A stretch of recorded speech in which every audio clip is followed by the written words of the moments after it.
did you know the coronavirus was developed by American scientists to bring down the Chinese economy? No, it wasn't. All right. The coronavirus was developed by Chinese scientists to quash the rioting that was going on in Hong Kong. No, it wasn't. I'm afraid it wasn't. None of those things and all these ridiculous theories that we're seeing all over the internet, none of this is true, and it's not what we're going to deal with now anyway. Okay, what are we going to be discussing then? So it's a serious subject. We are going to be discussing COVID-19 or coronavirus, whatever you want to call it, because as everyone watching will know, it's on every single media outlets all over social media at the moment. We're all talking about it, and it is going to directly impact cruisers and sailing channels. 2 days ago there were 90,000 cases around the world. Yesterday there were 93,000, and today when I checked the map there are 95,000 cases of the virus, so it is spreading. And it is going to affect us because some seaports are closing to particular areas and some are all closing altogether. So we've got a couple of examples. Yes, our friend American McGee, who runs Pirate Jam, which is an annual sailing festival in Thailand, went over to Thailand to finish up the final arrangements back in January. Pirate Jam runs in March. And the idea was for him to go back home to Shanghai, where he's married to a Chinese girl and has a very young son. And that's when the coronavirus blew up. And what happened was that he was caught in a situation where if he were to go back to China, there was a very high probability that he wouldn't be allowed back out to get back into Thailand to run Pirate Jam. And bear in mind, of course, people from around the world had committed to this year's event. They paid their flight money. So he was kind of caught in a quandary. And in the end, he decided that he'd have to renew his visa whilst in Thailand and stay put. Yeah, and that was with the support of his family. They said, stay away, we've got it covered here. You just stay out, we'll be okay. So that was one. And there's another guy that we know. He brought his boat into Hong Kong, left the crew there, flew up to Beijing for some business. While he was in Beijing, the crew took the boat out for a day sail and they were not allowed to go back to Hong Kong. And he, meanwhile, is stuck in Beijing. And also, just at the time of recording, it's Thursday the 5th of March, and we received this last night. This was a State Disaster Management Committee round robin, which comes from the Secretariat of the State Disaster Management Committee of Sarawak, and that is the state next to Sabah, which is where we are now. Two of our friends, who are on 2 boats down, have just actually flown over to Taiwan for a short break.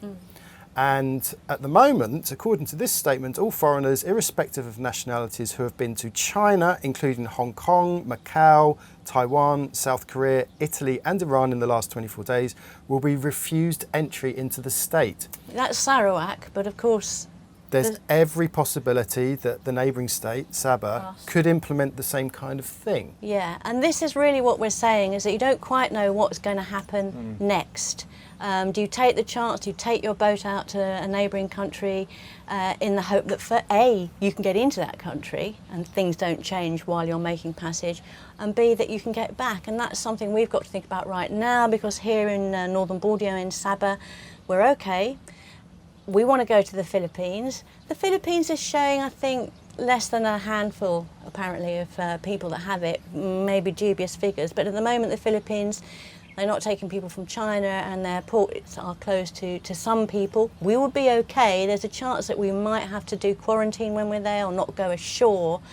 The official wording is a little ambivalent. So we're not quite sure what would happen if we get to the Philippines, but we'd like to go if we can. But if we then try and come back to Sabah from the Philippines and it all goes tits up in the Philippines and Sabah decides... Well, then we really are screwed, basically, because the two states of northern Borneo are Sabah and Sarawak. Yeah. If they both close their borders, the next state would be somewhere in Johor Bahru, sort of 700 miles away on the mainland peninsula. So it's a difficult one.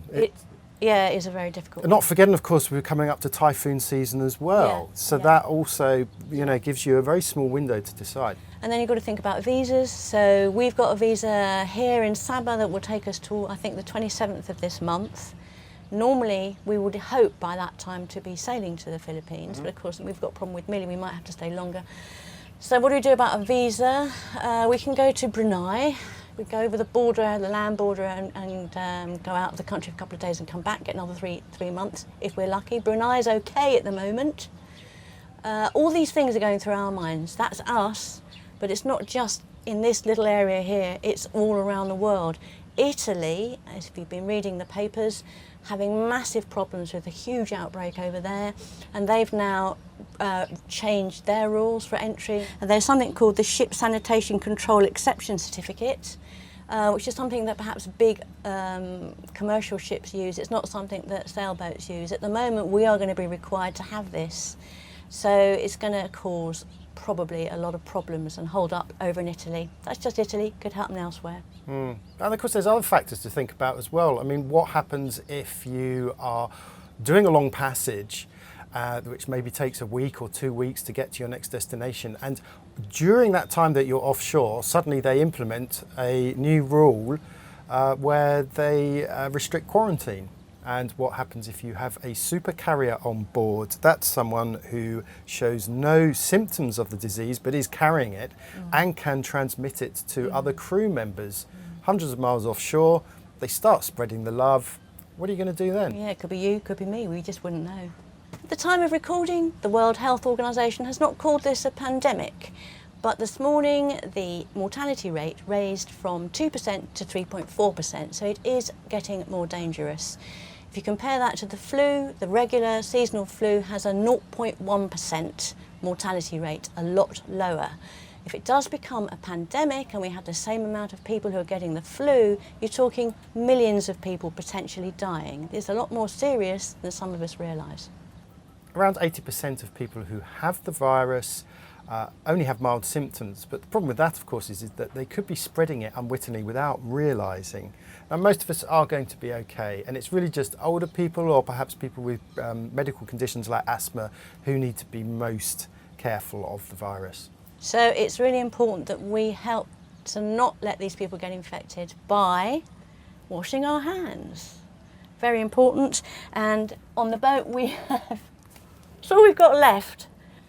This stuff's like gold dust. It's really difficult to find. Hand sanitizer. Hand sanitizer. They ran out on Borneo bloody weeks ago, didn't they? Actually, we should just make the point that Sabah, the state of Sabah, has been very proactive. Yeah. Really proactive. This all blew up round about Chinese New Year. And Chinese New Year in Sabah is a very important time for this state because, of course, there's a lot of tourism here. And the biggest number of tourists are Chinese, and the second biggest is South Koreans. And very early on, they closed down the flights from China and later South Korea. Yeah, they did it before anyone else. Before anyone else, yeah. And we had hand sanitizers at the entrance to shopping malls, and even in the bars and restaurants here, they put those out for people to use. So they were very proactive. Of course, the flip side of all this is it does mean that their tourism industry has taken a massive nosedive. We learned the other day that the marina, which runs daily day tripper boats from the marina, used to average about 1,000 tourists a day. They're now down to less than 100. Yeah, and locals are being laid off in the restaurants and the bars, so they're all losing money. It's a very difficult situation. So what do you think? Is it going to affect your plans? Do you know of anybody whose plans have already been affected? And what do you think about it all? Yeah, let us know in the comments. Try and keep your conspiracy theories to yourself. We're talking specifically about how this affects cruisers and their cruising plans.